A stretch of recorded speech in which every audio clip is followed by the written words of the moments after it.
చూస్ country delight, live better. ఇప్పుడే country delight app ని download చేసుకోండి. ఓల్డ్ బోయినపల్లిలో ఉన్నటువంటి మేధా స్కూల్ ఇది. ఈ స్కూల్లోనే అల్ప్రాజోలం అనే మత్తు మందులను తయారు చేస్తున్నారు నిర్వాహకులు. ఈ స్కూల్ నిర్వాహకుడు ఎవరైతే ఉన్నారో జయప్రకాష్ గౌడ్ అనే అతను కొంతమందితో కలిసి ఒక రూమ్ లో లోపల ఉన్నటువంటి ఒక రూమ్ లో ఈ మత్తు మందు తయారు చేసి చుట్టుపక్కల ఉన్నటువంటి కళ్ళు కాంపౌండ్లకి ఇంకా కొన్ని షాప్స్కి ఇస్తున్నట్టుగా నార్కోటిక్స్ వాళ్ళు గుర్తించారు. ఈగల్ టీము చాలా పర్ఫెక్ట్ ఇన్ఫర్మేషన్ తెలుసుకొని ఆ తర్వాత వచ్చి స్కూల్లో దాడులు చేసినప్పుడు లోపలంతా కూడా అక్కడికి ఇప్పుడు మనకి ఇప్పటికి కూడా ఇంకా బుక్స్ కనిపిస్తున్నాయి. ఇది అఫ్ కోర్స్ స్కూల్ సీజ్ చేసేసారు కాబట్టి లోపలికి వెళ్ళే పరిస్థితి లేదు. ఆ బుక్స్ కనపడుతున్నాయి చూడండి. అలా కొన్ని బుక్స్ అన్ని ముందు రూమ్లో పెట్టేసి ఏమి తెలియనట్టుగా వెనకాల మొత్తం ఆ మత్తు మందు తయారు చేసినట్టు అల్ప్రాజోలం తయారు చేస్తున్నట్టుగా వాళ్ళు గుర్తించారు. దాదాపు 20 నుంచి 22 లక్షల క్యాష్ కూడా ఇక్కడ నుంచి సీజ్ చేశారు. దాంతో పాటు ₹1 కోటి పైబడినటువంటి మత్తు మందు, ఆ మత్తు మందుని అలాగే దానికి వాడేటువంటి రా మెటీరియల్ ని కూడా పోలీసులు narcotics especially narcotics eagle team వాళ్ళు సీజ్ చేసినటువంటి సిచ్యుయేషన్. ఈ స్కూలు మీరు చూడండి ఒక్కసారి, నర్సరీ నుంచి 10th క్లాస్ వరకు అని రాసుకున్నారు. కానీ ఆఫీసర్స్ చెప్తున్నారు, అంటే విద్యాధికారులు చెప్తున్నారు కేవలం నర్సరీ నుంచి 7th క్లాస్ వరకు మాత్రమే పర్మిషన్ ఉందని చెప్తున్నారు. సో ఇది పర్మిషన్ లేకుండా 10th క్లాస్ వరకు అని రాసుకున్నారు. తర్వాత వాళ్ళకి అన్ని మార్క్స్ వచ్చాయి, ఇన్ని మార్క్స్ వచ్చాయి, 10కి 10/9.5, 10కి 10 అట్లా చెప్పుకుంటుంటారు కదా ర్యాంకులు, మనం వింటూనే ఉంటాము. 1 1 1 2 2 2 అని అట్లా ఆ ర్యాంకులు కూడా పెట్టుకొని మాకు ఇన్ని ర్యాంకులు వచ్చి అన్ని ర్యాంకులు వచ్చి ఇన్ని మార్క్స్ వచ్చి అన్ని మార్క్స్ వచ్చాయని చెప్పుకుంటున్నారంట. కానీ వీళ్ళకి అసలు లేదు పర్మిషన్. పైన కూడా రాసింది చూడండి, క్లాస్ 10 నర్సరీ టు క్లాస్ 10 అని రాశారు. కానీ అసలు వాళ్ళకి పర్మిషన్ లేదని చెప్పి ఆఫీసర్స్ చెప్తున్నారు. ఇప్పుడు విద్యాశాఖ అధికారులు అలాగే చైల్డ్ రైట్స్ డిపార్ట్మెంట్ వాళ్ళు కూడా వచ్చున్నారు. మొత్తం వాళ్ళు అసలు ఏం జరిగింది ఏంటని సర్చ్ చేస్తున్నారు. ఇంకొక విషయం ఏంటంటే దాదాపు 60 మంది పైన పిల్లలు, 63 64 ఉన్నారని చెప్తున్నారు. సో వీళ్ళందరికీ కూడా ఇప్పుడు మిడిల్ ఆఫ్ ది ఇయర్, అందరికీ హాఫ్ ఇయర్లీ ఎగ్జామ్స్ జరుగుతున్నటువంటి టైము. ఇప్పుడు ఎక్కడ దొరుకుతుంది వాళ్ళకు కూడా జాయిన్ అవ్వాలంటే అడ్మిషన్ దొరకాలి కదా. బట్ దగ్గరలో ఉన్నటువంటి చుట్టుపక్కల స్కూల్స్ అన్నింటిలో కూడా వాళ్ళని అకామిడేట్ చేస్తున్నాము. ఎవరు కూడా వాళ్ళని రిజెక్ట్ చేయకూడదు. ఆ పిల్లల్ని మళ్ళీ ఇయర్ వేస్ట్ అయిపోతుంది లేకపోతే, అందుకోసమనే జాగ్రత్తలు తీసుకుంటున్నామని అధికారులు చెప్తా ఉన్నారు. ఏది ఏమైనప్పటికీ వేలల్లో మాత్రం ఫీజులు వసూలు చేస్తున్నారు. వసూలు చేసి పిల్లలకి నాణ్యమైనటువంటి మంచి విద్యను అందించాల్సింది పోయి ఇలా గలీజ్ దందాకు దిగారన్నమాట. లక్షల్లో కోట్లలో సంపాదించేదానికి ఈ చెడు మార్గాన్ని ఎంచుకున్నారు. అల్ప్రాజోలం అనేది ఒక మత్తు పదార్థం. ఆ మత్తు పదార్థాన్ని తయారు చేసి దాన్ని తీసుకుపోయి పక్కనే ఉన్నటువంటి కళ్ళు కాంపౌండ్లకి ఇంకా కొన్ని ఎక్కడికో ఊర్లలో కూడా పంపిస్తున్నారని చెప్తున్నారు. సో అంటే చాలామంది పిల్లల్ని చదువుకుంటున్నారు. మరి చదువుకుంటున్నటువంటి పిల్లల స్కూల్లో ఇలాంటివి తయారు చేసి మళ్ళీ పిల్లలనో లేకపోతే పెద్దవాళ్ళని ఎవరిని నాశనం చేస్తున్నారో, మరి ఏదైతే తప్పు చేసినా కూడా ఎన్నో రోజులు దాచలేరు, దాగవు అని అంటారు. ఇక్కడ కూడా అదే జరిగినట్టుంది. సో మొత్తానికైతే ప్రస్తుతానికి స్కూల్ సీజ్ చేసేశారు. అలాగే ఎవరైతే నిర్వాహకులను వాళ్ళని కూడా అరెస్ట్ చేశారు. ఈ బిల్డింగ్ రెంట్కి అని చెప్తున్నారు. సో ఈ ఓనర్ మీద కూడా కేసు బుక్ చేసే అవకాశాలు ఉన్నాయని చేసాము అని చెప్తున్నారు పోలీసులు. ఇంకా కరెక్ట్గా ఇన్ఫర్మేషన్ లేదు, అధికారులు చెప్తున్నారు. అంటే పోలీసులు కాదు, ఈ మెయిన్లీ నార్కోటిక్స్ వాళ్ళే, ఎవరైతే ఈగల్ టీం ఉంటుందో వాళ్ళు చేశారనమాట. కానీ ఎంత దారుణం, పిల్లల్ని మంచిగా చదివిస్తారని పంపిస్తే ఆ పిల్లల పేరుతోటి, చదువు పేరుతోటి ఆ విద్యను అందించేటువంటి స్కూల్ అంటే మనం ఏమనుకుంటాము, దేవాలయంగా భావిస్తాము స్కూలు. అలాంటి దేవాలయం లాంటి ప్లేస్లో పిల్లలకి మంచి విద్యాబుద్ధులు నేర్పించి వాళ్ళకు బంగారు భవిష్యత్తునివ్వాల్సినటువంటి ఆ ప్లేస్లో ఎంత దారుణంగా మత్తు మందులు తయారు చేస్తూ డబ్బులు సంపాదించుకుంటూ ముందు బుక్స్ అవన్నీ అడ్డం పెట్టేసి ఏం తెలియనట్టుగా ఒక రూమ్లో నడిపిస్తున్నారంటే స్కూల్ కాబట్టి ఎవరు రారు, ఎవరు చెక్ చేయరు అనుకున్నారేమో బహుశా.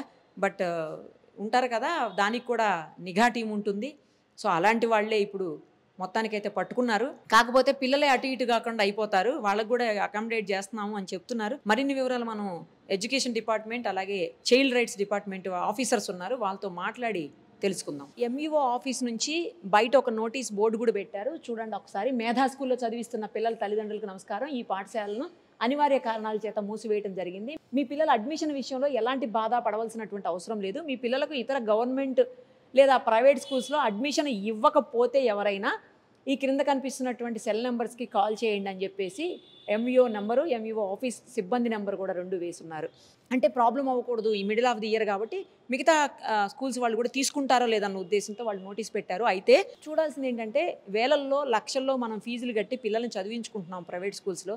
చదివించుకునేటప్పుడు అధికారులు ర్యాండమ్గా చెక్ చేయాల్సినటువంటి బాధ్యత వాళ్ళకి ఉంటుంది. వాళ్ళు ఏమన్నా సిబ్బంది కొరతనో లేకపోతే పని భారంతోటో చెయ్యలేని పరిస్థితి ఉంటే పేరెంట్స్గా మనదైతే ఖచ్చితంగా బాధ్యత ఉంటుంది. మన పిల్లల్ని ఎక్కడ చదివిస్తున్నామో ఆ స్కూలు పరిసరాలు ఎలాగున్నాయి, లోపల పరిస్థితులు ఎలాగున్నాయి, ఎలాంటి స్టాఫ్ అక్కడ ఉన్నారు, పిల్లలకు క్వాలిటీగా సరైనటువంటి ఎడ్యుకేషన్ అందుతుందా లేదా, వాళ్ళకి మంచి ఎడ్యుకేషన్ ఇస్తున్నారా లేదా, లోపల ఉన్నటువంటి నేను ఇందాకే చెప్పినట్టు ఆ పరిస్థితులు ఎలా ఉన్నాయి, పర్ఫెక్ట్ ప్రిమిసెస్ ఉందా, లోపల ఏమన్నా ఇబ్బందికర సిచ్యుయేషన్స్ ఉన్నాయా, అప్పుడప్పుడు మనం చూస్తుండాలి. తర్వాత పేరెంట్స్ టీచర్స్ మీటింగ్ అవుతున్నప్పుడు కానీ, లేదు అంటే పిల్లల్ని డ్రాప్ చేసుకోవడానికి వచ్చినప్పుడు కానీ, తీసుకువెళ్ళేదానికి వచ్చినప్పుడు కానీ కొంచెం అవన్నీ మనం చెక్ చేసుకుంటూ ఉంటే మనకు కూడా అర్థమవుతుంది. లేకపోతే ఈ స్కూల్లో లోపల అసలు వే కూడా చాలా చిన్నగా ఉంది, అంత తొందరగా ఎవరికి కూడా లోపలికి యాక్సెస్ ఉండదు నిజానికి స్కూల్స్లో. కానీ టీచర్స్ పిల్లల్ని తల్లిదండ్రులు ఎవరున్నారో వాళ్ళని మాత్రం రానిస్తారు టీచర్స్. సో అలాంటప్పుడు వెళ్ళి ఒకసారి మనమే చూసుకుంటే, ఒక రూమ్లో ప్రత్యేకంగా ఒక రూమ్ కాదు, అక్కడ విజువల్స్లో చూస్తుంటే 2-3 రూమ్స్ కనిపిస్తున్నాయి. సో పిల్లలు ఉన్నది తక్కువ, ఇది ఎక్కువ లాగా అనిపిస్తుంది చూస్తుంటే ఇదంతా నడిచేది. సో ఈ ఆల్ప్రాజోలం ఎక్కడైతే ఈ మత్తుమందు తయారు చేస్తున్నారో ఆ ప్లేస్లు అవన్నీ కనుక మనం చెక్ చేస్తే మనకు తెలిసిపోతుండేవి. అలాంటివన్నీ అన్ని స్కూల్స్లో కూడా, ఈ ఒక్క స్కూల్ అనే కాదు, నార్మల్గా మన పిల్లలు ఎక్కడ చదువుతున్నారో అక్కడ స్కూల్స్ని అప్పుడప్పుడు లోపల ఏం జరుగుతుంది, ఏంటి, ఎలాంటి కండిషన్స్ ఉన్నాయి అని చూసుకోవాల్సిన బాధ్యత, పెద్ద పెద్ద స్కూల్స్ అయితే పట్టించుకోవాల్సిన అవసరం ఉండదు, వాళ్ళు ఎలాగో మంచిగానే రన్ అవుతాయి. ఇలా అపార్ట్మెంట్స్లోటి పెట్టేసి, లేకపోతే చిన్న చిన్న రూమ్స్లో పెట్టేసి, లేకపోతే ఇలా క్లోజ్డ్ ఏరియాలో పెట్టేసి నడిపించే స్కూల్స్ విషయంలో మాత్రం చాలా కేర్ఫుల్గా ఉండాల్సిన బాధ్యత తల్లిదండ్రులకు కూడా ఉంటుంది. సార్ అసలు ఏం జరిగింది, మీకు ఎలా ఇన్ఫర్మేషన్ వచ్చింది, ఇప్పుడు ఆ పిల్లలందరినీ ఎక్కడ అడ్జస్ట్ చేయబోతున్నారు? ఈగల్ టీం వచ్చి రైడ్ చేసేంత వరకు మాకు ఆ ఇన్ఫర్మేషన్ తెలియదు. టీవీ స్క్రోలింగ్ చూసి మేము ఆదివారం రోజు వచ్చి, ఆ రోజు ఈవినింగ్ అవర్స్లో తెలిసింది. ఆదివారం వచ్చి స్కూల్ను ఎట్లా సీజ్ చేయడం జరిగింది. సీజ్ చేయడంతో పాటు పై ఆఫీసర్లకు మేము ఇన్ఫర్మేషన్ ఇవ్వడం జరిగింది. వాళ్ళ ఆర్డర్ ప్రకారం దీన్ని సీజ్ చేయడం జరిగింది. నెక్స్ట్ డే వచ్చి నిన్న మండే రోజు వచ్చి పిల్లలంతా తల్లిదండ్రులతో మాట్లాడి, వాళ్ళని ఒకరొకరి నెంబర్ తీసుకొని టీచర్తో మాట్లాడి ఆ పిల్లలందరినీ కూడా స్కూల్ డిస్టర్బ్ కావద్దు, వాళ్ళ చదువుకు ఇబ్బంది కలగొద్దని పక్క స్కూళ్ళల్లో అడ్జస్ట్ చేశాం. ఇప్పటిదాకా 40 మందిని అడ్జస్ట్ చేశాం. ఇంకో 15-20 మంది ఉంటారు. మా డైస్ డేటా ప్రకారం ఇంకో 23 మంది ఉంటారు, 15-20 మంది ఉంటారు, 63 మంది ఉన్నారు. అందులో 20 మందిని చేశాం. మిగతా 20-25 మందిని కూడా మేము రేపటిలోగా కంప్లీట్ చేస్తాం ఈ ప్రాసెస్. పిల్లలకు మాత్రం ఎట్టి పరిస్థితుల్లో వాళ్ళ చదువు ఆటంకం కలగకుండా, ఇబ్బంది కలగకుండా ఖచ్చితంగా వాళ్ళకు కూడా చెప్పాం. ఫీజు తక్కువ తీసుకోమని చెప్పాం. ఇప్పుడు ఇక్కడ తీసుకున్న ఫీజులోనే వాళ్ళకి అక్కడ చదువు చెప్పమని చెప్పాం. సో దట్ తల్లిదండ్రులకు కూడా ఇబ్బంది కలగకుండా చెప్పడం జరిగింది. ఎంతమంది ఏ క్లాస్ నుంచి ఏ క్లాస్ పిల్లలు ఉన్నారు? 1వ తరగతి నుంచి 7వ తరగతి దాకా ఉన్నారండి.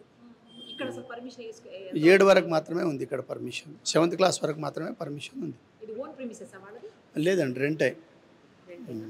ఇది అంటే పాత స్కూలు 2000 అంటే 9 సంవత్సరాల ముందు పర్మిషన్ ఇచ్చినటువంటి స్కూల్ అండి. ఇప్పుడు ఈ సంవత్సరం అయితే వాళ్ళు వచ్చే సంవత్సరానికి రెన్యువల్ చేయాల్సి ఉండే, కానీ ఈ విధంగా జరిగింది కాబట్టి వాళ్ళ గుర్తింపును రద్దు చేసే అవకాశాలు ఉన్నాయి. హైయర్ ఆఫీసర్స్ ఆ ప్రక్రియలో ఉన్నారు. చైల్డ్ రైట్స్ నుంచి వచ్చారా? ఏం డిసిషన్ తీసుకున్నారు ఇప్పుడు ఈ స్కూల్ విషయంలో, పిల్లల విషయంలో ఎస్పెషల్లీ? ఇప్పుడు ఇక్కడ జరిగిన ఇష్యూ మీద ఇక్కడ ఉన్న పిల్లలకి మనం ఎమ్మటే వాళ్ళు వేరే స్కూల్కి ఇయర్ వేస్ట్ కాకుండా చూడడానికి నియర్ బై స్కూళ్ళల్లో అకామిడేషన్ ఇప్పించడం జరుగుతుంది, ఎడ్యుకేషన్ సిస్టమ్ని యూజ్ చేసుకుంటా. దాంతోపాటు తల్లిదండ్రులు కూడా ఒక స్కూల్కి పంపిస్తున్నామని అంటే ప్రాపర్గా కనీసం ఒక పేరెంట్ మీటింగ్ అన్నప్పుడు వచ్చినప్పుడైనా సరౌండింగ్స్ ఎట్లున్నాయి అని చూసుకోవడం మన కన్సర్న్ పేరెంట్గా. అది చూసుకుంటూ పిల్లల్ని ఎక్కడ పంపిస్తున్నాం అనేది కూడా మనం ఫోకస్ చేయకపోతే ఇబ్బంది అవుతుందని ముఖ్యంగా తల్లిదండ్రులు ఆ విషయాన్ని దృష్టిలో పెట్టుకోవాలి. స్కూల్ని పంపించేటప్పుడు అక్కడ ఉన్న పిల్లలకి ఎస్పెషల్లీ ఈ స్కూల్ విషయానికి వచ్చేసరికి లాస్ట్ 9 years బ్యాక్ ఇక్కడ పర్మిషన్ ఇవ్వడం జరిగింది అనేసి డిపార్ట్మెంట్ ఉంది. అది ఇచ్చిన దాంట్లో కూడా 7th వరకే, అప్ టు 7th వరకే పర్మిషన్ ఉండే, వాళ్ళు కొంత 10th వరకే మెయింటైన్ చేస్తున్నట్టు పెట్టుకున్నారు. అది కూడా లీగల్ యాక్షన్ తీసుకోవడం జరుగుతుంది. దాంతోపాటు ఈగల్ టీమ్ యాక్టివ్ అయింది కాబట్టి ఇలాంటి ఈ సరౌండింగ్లో కాదు అసలు మన స్టేట్లోనే జరగొద్దు అనేది చైల్డ్ రైట్స్ కమిషన్ నుంచి మేము కోరుకుంటున్నది. అట్లే ఇట్లాంటి ఏ విషయం ఉన్నా కమిషన్ అనేది ఒకటి గవర్నమెంట్లో ఉంది కాబట్టి ఇలాంటి ఇష్యూల మీద ఎప్పుడూ స్పందిస్తూనే ఉంటాం. అట్లనే మీ ద్వారా మీడియా ద్వారా కూడా మేము చెప్పేది ఏంటంటే ఏ చిన్న విషయమైనా కమిషన్ దృష్టికి తీసుకెళ్తే అది మేము కమిషన్లో కానీ కమిషన్ నుంచి గవర్నమెంట్కి కానీ తెలియజేయడానికి ఆస్కారం ఉంటుంది. కాబట్టి తల్లిదండ్రులు కానీ పిల్లలు కానీ ఎవరైనా ప్రతి ఒక్కరూ అది నా బాధ్యతగా ఫీల్ అయ్యి ఇలాంటి ఇష్యూలు జరిగినప్పుడు ఖండించాలని కోరుకుంటున్నాను. ఇక్కడ స్కూల్లో 10th క్లాస్ పిల్లలు అయితే ఇప్పుడు ఇయర్ అయితే లేరు, కాకపోతే వాళ్ళు పెట్టుకొని ఫేమ్ చేసుకోవడానికి అది 10th మాకు 10/10 వచ్చినట్టు గ్రేడింగ్లో అట్లా చూయించుకొని రన్ చేస్తున్నట్టు లేకుండానే అట్లా చేస్తున్నట్టు మా దృష్టికి వచ్చిన విషయం ఉంటుంది కంపల్సరీ. ఇక వీళ్ళు స్కూల్ రన్ చేయడానికి లేదు, ఇట్లాంటి ఇష్యూ ఇంకో స్కూల్లో జరగడానికి మాత్రం తప్పకుండా యాక్షన్ తీసుకోవడం జరుగుతుంది. చిన్న పిల్లల్ని మంచిగా వేరే దగ్గర అకామిడేట్ చేయగలిగారా మీరు? వాళ్ళ పేరెంట్స్ తో మాట్లాడారా? వాళ్ళు ఏమంటున్నారు? సో ఇన్ఫర్మేషన్ తెలియగానే కమిషన్ నుంచి మేము మేడ్చల్ డిస్టిక్ రిప్రజెంటేషన్ సో మేము రావడం జరిగింది. అండ్ కన్సర్న్ మన డిఈఓ గారు వాళ్ళు కూడా రెస్పాన్సిబిలిటీ వాళ్ళు తీసుకొని పేరెంట్స్తో అందరితో మాట్లాడుతున్నారు. అట్లాగే బేసిక్గా we are also parents right. So ప్రతి ఒక్క పేరెంట్ కన్సర్న్ ఈరోజు పేరెంట్స్ అంతా షాక్లో ఉన్నారు. ఏంటి అని మీరు అన్నట్టుగా మధ్యలో ఉన్నారు, ఇప్పుడు ఎగ్జామ్స్ ఉన్నాయి, వాళ్ళ స్టడీస్, సో ఇవన్నీ కన్సర్న్స్ ఉంది పేరెంట్స్కి. They are in completely shock. So తొందరగా అవుతుందా, ఎక్కడ వెళ్తాము, ఏ స్కూల్ వెళ్తాము అనేది మన పిల్లలు 2-3 years నుంచి ప్లాన్ చేస్తాం ఏ స్కూల్లో వేసుకోవాలి అని. సో అట్లాంటి డ్రీమ్ సడన్గా కొలాప్స్ అయిపోయింది ఇప్పుడు వాళ్ళ పేరెంట్స్ది రైట్. సో పక్కన స్కూల్స్ వీళ్ళు కనెక్ట్ చేస్తున్న స్కూల్స్ పేరెంట్స్కి హ్యాపీ ఉందా లేదా అన్నీ కూడా వాళ్ళు దగ్గరుండి వాళ్ళు దే ఆర్ డూయింగ్ ఇట్.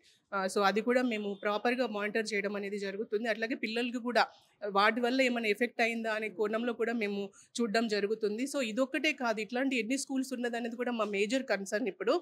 ఇప్పుడు ఇక్కడ వీళ్ళు రావడం ద్వారా వాళ్ళకి తెలిసింది. ఇప్పుడు డిఈఓ అండర్లో మిగతా ఆఫీసర్స్ కూడా మల్టిపుల్ వర్క్స్లో ఎంగేజ్ అయి ఉన్నారండి. వాళ్ళ గవర్నమెంట్ స్కూల్స్ మానిటర్ చేసుకోవడానికి వాళ్ళకి సరిపోతుంది.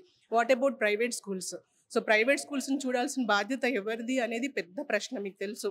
సో ఇప్పుడున్న ఈ ఏరియాలో గవర్నమెంట్ స్కూల్స్తో పోలిస్తే దగ్గర మోర్ దెన్ అంటే 50% కాదు 75% పైనే ఈ ఏరియాలో ప్రైవేట్ స్కూల్స్ ఉన్నాయని చెప్తున్నారు. అండ్ నార్మల్ ఇప్పుడు ఇక్కడ వచ్చే వాళ్ళు చెప్తున్నారు, సార్ మా ఇంట్లో పనిచేసే అమ్మాయి పిల్లల్ని ఇక్కడ తీసుకొస్తున్నాను అని. సో వాళ్ళందరి ప్రయారిటీ ఏంటి, ప్రైవేట్ స్కూల్ వెళ్తే నా బిడ్డలు బాగా చదువుకుంటారు అనేది. సో ఇక్కడున్న ఈ స్కూల్స్ క్వాలిటీ నాణ్యమైన విద్య ఇవ్వాలి, డబ్బులు ఇస్తున్నారు, they are paying money. So ఇవన్నీ చూసుకుని కూడా ఈ యాజమాన్యం కానీ మిగతా స్కూల్స్ కానివ్వండి ఒక ప్రాపర్ ప్లాన్ తోటి ఆ స్కూల్లో పిల్లలకి నాణ్యమైన విద్య ఇవ్వాల్సినటువంటి బాధ్యత వాళ్ళది. కాబట్టి ఇంకా ఎన్ని స్కూల్స్ ఉన్నాయి, ఏంటి ఆ స్కూల్స్ది పరిస్థితి ఏంటి, క్షుణ్ణంగా ఒక అధ్యయనం చేయాలన్న ప్లాన్లో మేము డిస్కస్ చేసుకుంటున్నాము. డెఫినెట్గా ఇంకా ఎలా ఉంది, ఇట్లాంటి ఇష్యూ బారిన పిల్లలు ఏమైనా ఎఫెక్ట్ అయి ఉన్నారా అనేది కూడా మా మేజర్ కన్సర్న్. ఎందుకంటే ఇప్పుడు సబ్స్టెన్స్ అబ్యూస్ ఇష్యూ మనము ఎక్స్పెక్ట్ చేయలేనంత విధంగా ఉంది కాబట్టి, మళ్ళీ ఎస్పెషల్లీ వల్నరబుల్ ఎవరంటే ఎవరైతే మార్జినలైజ్డ్ చిల్డ్రన్ ఉన్నారో వాళ్ళు. కాబట్టి ఆ ఫోకస్డ్గా మేము మాది ముందుకు తీసుకెళ్తున్నాము. అండ్ కమిషన్ ఉంది ఆల్వేస్, ఎప్పుడు కూడా సమస్యలు ఉంది అంటే మాకు తెలిస్తే డెఫినెట్గా మేము ముందుకు వస్తాము. డిపార్ట్మెంట్స్తో కలిసి వాళ్ళ ద్వారా ఎంతవరకు వాళ్ళకు కమ్యూనిటీకి రీచ్ అయ్యే సహాయం చేయాలో అంతవరకు చేయడానికి మేము సిద్ధంగా ఉన్నాం. సుమన్ టీవీలో మీ పర్సనల్ అండ్ బిజినెస్ ప్రమోషన్స్ కోసం కింది నెంబర్కి కాంటాక్ట్ చేయండి.